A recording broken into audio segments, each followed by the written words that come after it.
Hello, and welcome into today's edition of the Arizona State Sun Devils Insider Podcast. My name is Kevin Hicks, lead beat writer for Arizona State Sun Devils on SI, and I will be joining you here today, as every day in the past and the future.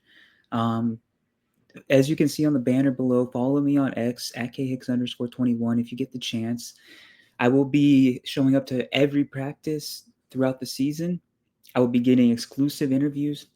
I will be getting press conference footage. I will be getting practice footage, and I'll be at all the games, along with all the content on the side that I will be getting out. So please follow me. Keep Arizona State Sun Devils on that side bookmarked on your phone, on your laptop, on your MacBook, whatever you have. And I appreciate the support so much from each and every one of you. Let's get into today's topic. So I have three things that I want to cover. As you can see, broke out the maroon polo again today. Great day to be a Sun Devil. The Arizona State baseball team, coached by Willie Bloomquist, won their first tournament game since 2021. In what is a historic baseball program, 4 years without winning a tournament game is a big deal. And they came into the tournament with high hopes that were very tempered because of the 4 game losing streak to end the season. They lost to 12 seed BYU in the Big 12 tournament opener. That's the first time they got shut out all season. The best offense in the Big 12 fell flat at the worst moment possible. Yet they still managed to sneak in anyways. And kudos to Willie Bloomquist for how he managed that game. Perfect bullpen decisions. He trusted Ben Jacobs to get out of several jams in the game, especially in the second inning when UC Irvine tied the game up and they looked like they were about to rally and take the lead. Jacobs shut them down. He only gave up 3 hits all day. He did walk 5 batters, but he struck out 6. And most importantly, he only gave up 2 runs. The bullpen was phenomenal. The lineup was really, really great situationally, especially Isaiah Jackson, who hit a home run in the first inning and knocked in the insurance run in the 8th inning to give them a little bit of cushion over the Anteaters. And yeah, they move on to play UCLA by this time tomorrow. We will know what path the Sun Devils will have to take to get to the Super Regional. If they beat the Bruins on Saturday night, they will be allowed 1 loss. If they lose to the Bruins, they will be allowed no losses. They will have to win out tomorrow on Sunday. So we'll see what happens. And yeah, let's go on to the football program.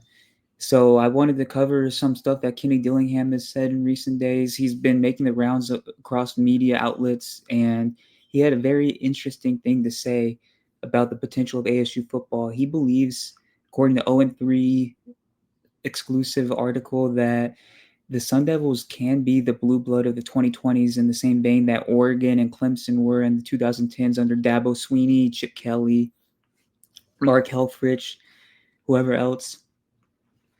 And his reasoning, as the quote says, you can go back in history and figure out which teams have shown up in which era. There hasn't been a team in this era. And he is 100% correct. This era has been dominated by past college football powers such as Georgia, Alabama, Ohio State. Really, the only team that has come out of nowhere in recent years is Cincinnati and possibly TCU, but TCU was starting to get prominent in the 2010s decade as well. Arizona State is a historically good program, top 25 in a lot of statistics all time, and it's very, very reasonable to believe that Dillingham is the coach to untap everything that is right with Sun Devil athletics. The location, the potential for academic growth. ASU is very underrated academically, and that might be something that gets overlooked by the vast majority of people. But believe me, it's very important for a lot of families of these potential recruits.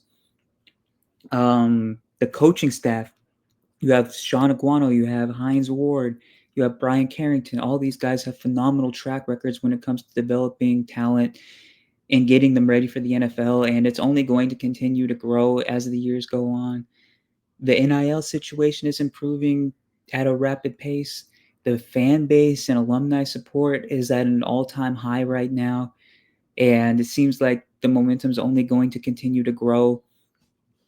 Dillingham might be right. This could be a program that eventually gets back to the glory days of 1996, where they were arguably 20 seconds away from winning a national title. There's that much growth that has been shown in the program in just 2 years under Dillingham. So it's not that hard of a take, if you ask me, honestly. From a completely impartial perspective, it's really attainable, honestly. Arizona State has the potential to become the next big brand of college football, and we could see that continue to trend that way over the next few years. All right. So the last thing I want to talk about today is a tweet from Arizona Sports' very own Kellen Olson.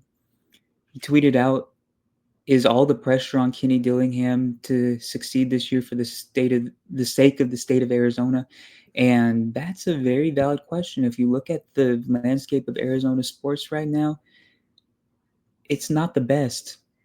It's really not the best. Obviously the Arizona Coyotes moved to Utah this time last year. The Phoenix Suns are coming off of a season where they went 36-46 with one of the highest payrolls in the history of the NBA. The Arizona Diamondbacks have one of the highest payrolls in the MLB, and they have lost 8 of their last 10, I believe. And the Arizona Cardinals have things to feel good about, but it's very uncertain waters that they're treading as well. And ASU baseball is doing pretty well right now, but not everybody's focused on the ASU baseball program. The ASU football program is the one that has all the eyes on it. And just as much from a national perspective, the state perspective is important too. If you look at the history of Phoenix area professional sports teams, it is pretty bleak. The Diamondbacks are the only team that's based in the Valley of the Sun to win a league championship ever. The Suns still haven't done it. The Cardinals haven't done it in Arizona. And it's pretty much slim pickings. So the Sun Devils being a strong program once again puts all the pressure on the coaching staff, on the players to perform, to give fans in the Phoenix area something to cheer about, something to be proud of. And per my estimation, I think that they will match expectations, and it's possible they exceed them. If you go and look up ASU on SI schedule prediction, the algorithm should show up my own personal predictions that came out, I believe, last Saturday. And they have the Sun Devils going 10-2 once again, 7-2 in the Big 12. That should be good enough to sneak in the Sun Devils into the Big 12 title game once again. Expect Sam Levitt to have a Heisman season. That cannot be hammered down enough. The Michigan State transfer is an absolute natural playmaker, and he has a very clear path to making it to New York this season. Do not count him out. This also could be the best Arizona State defense that we have seen in a decade since the Todd Graham era. And even then, those defenses were a lot like the 2024 ASU defense, where they gave up too many chunk plays and they really made their mark when getting timely stops. So the pressure is on Arizona State to perform this year. We'll see what happens in the coming months. We are now just around 90 days until the first game of the season against the NAU Lumberjacks, and I am so excited to be covering them each and every day for your benefit. Thank you so much for tuning in today once again. My name is Kevin Hicks, and follow me on X at khicks_21. Thank you so much for joining today, and I'll catch you again tomorrow.